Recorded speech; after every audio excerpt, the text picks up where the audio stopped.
आज अतिशय गंभीर विषय घेऊन मी तुमच्या पुढे आले आहे.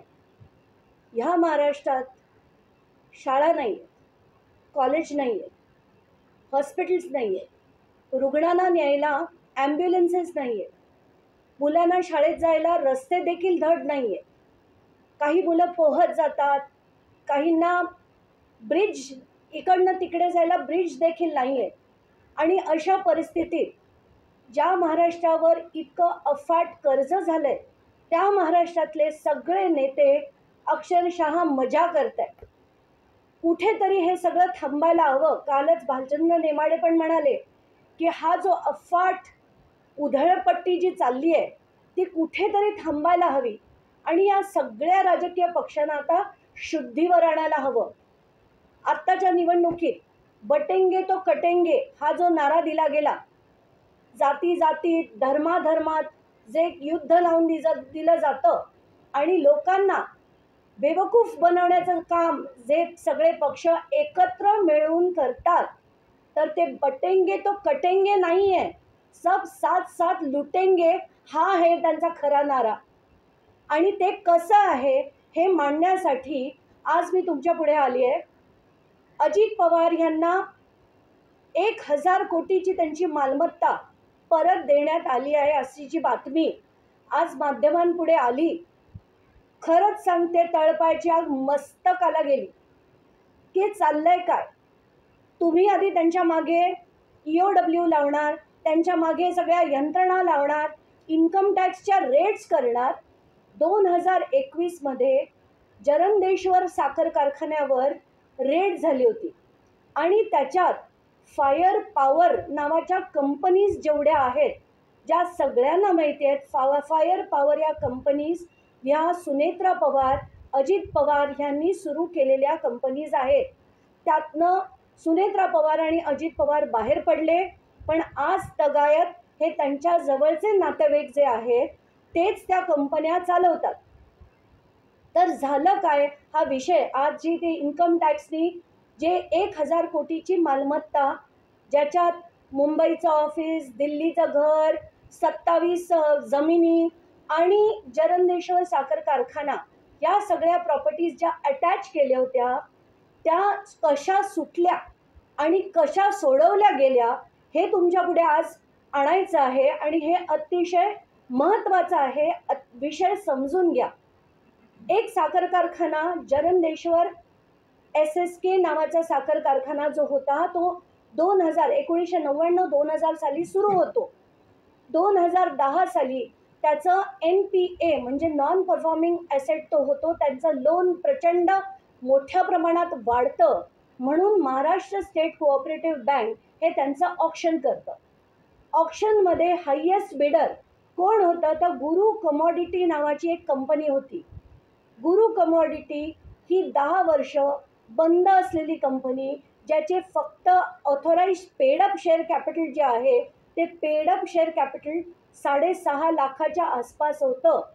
ही गुरु कंपनीमध्ये सगळ्या कंपन्यांकडनं पैसे येतात आणि हे पैसे आल्यानंतर आणि त्याच्यापैकी एक कंपनी जी शेवटची त्या ऑर्डरमध्ये, आणि आज मी हे जे बोलते ते फक्त आणि फक्त या इन्कम टॅक्स ट्रायब्युनलच्या ऑर्डरमधून बोलते आहे, कारण आत्तापर्यंत 38 डिफेमेशन केसेस मला 33 आधी खडसेंनी केल्या, काही भुजबळांनी केल्या, आता सगळ्या त्या केसेस आणि चमणकरांनी केल्या. महाराष्ट्र सदन स्कॅमवर मी बोलले म्हणून आणि लढले म्हणून. तर आज मी जे बोलते त्यात आणि डिफेमेशन केसेस होऊ नये म्हणून ही ऑर्डर दाखवून या ऑर्डरवरून एक एक स्टेटमेंट जे आहे ते मी तुमच्या पुढे मांडते. आता या ऑर्डरमध्ये एक टेबल दिलेलं आहे. ह्या टेबलमध्ये कुठल्या कुठल्या कंपन्यांनी पैसे हे जरंदेश्वर शुगर मिल्स नावाच्या एका कंपनीत आधी ट्रान्सफर केले. तर पहिले ओंकार, शिवालिक अशा.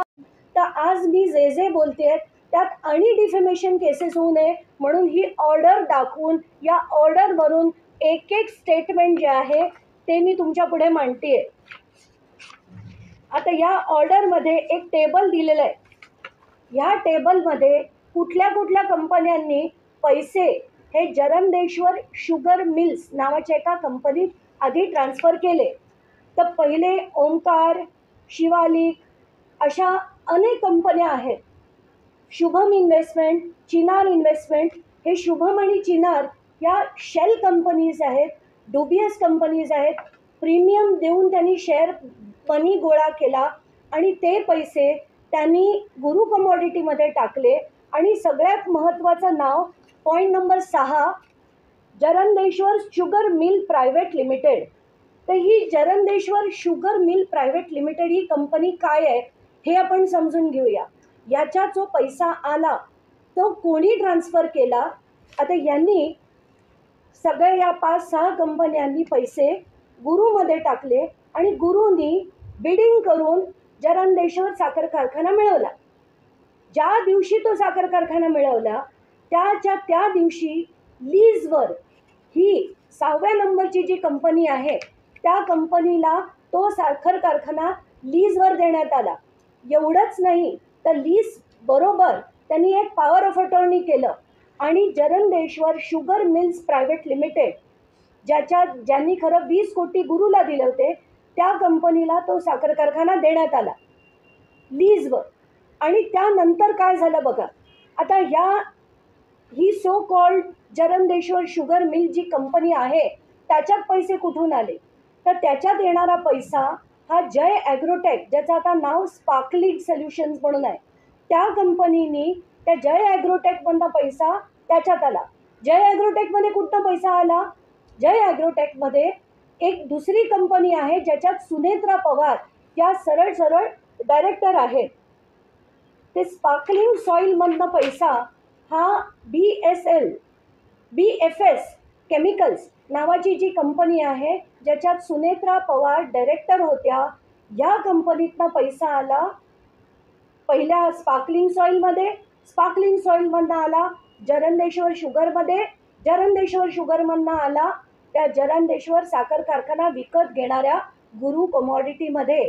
तर असा हा सगळा पैसा फिरवला गेला. इन्कम टॅक्स अथॉरिटीनी सरळ याच्यात बेनामी प्रॉपर्टी आहे अजित पवार, सुनेत्रा पवार आणि पार्थ पवार यांची, असं या ऑर्डरमध्ये सरळ म्हटलेलं आहे. मग अडलं कुठे आणि थांबवलं कोणी, हा सगळ्यात त्याच्यातला कळीचा मुद्दा आहे. तर अड्ज्युडिकेटिंग अथॉरिटी जी बेनामी ट्रान्झॅक्शन प्रोहिबिशन ॲक्ट खाली केली गेलेली आहे त्या ॲड्ज्युडिकेटिंग अथॉरिटीने हे थांबवलं. आणि ते थांबवलं म्हणून हे पुन्हा अपीलमध्ये जेव्हा गेले त्या अपीलमध्ये सुद्धा त्या जजनी निर्णय अजित पवारांच्या बाजूने दिला. ॲड्ज्युडिकेटिंग अथॉरिटी कोण आहेत हे लोकांनी आता समजून घेतलं पाहिजे. तर ॲड्ज्युडिकेटिंग अथॉरिटी हे IRS ऑफिसर्स असतात, हे डेप्युटेशनवर येतात आणि ह्याचा कंट्रोल हा सेंट्रल लॉ मिनिस्ट्रीकडे आहे.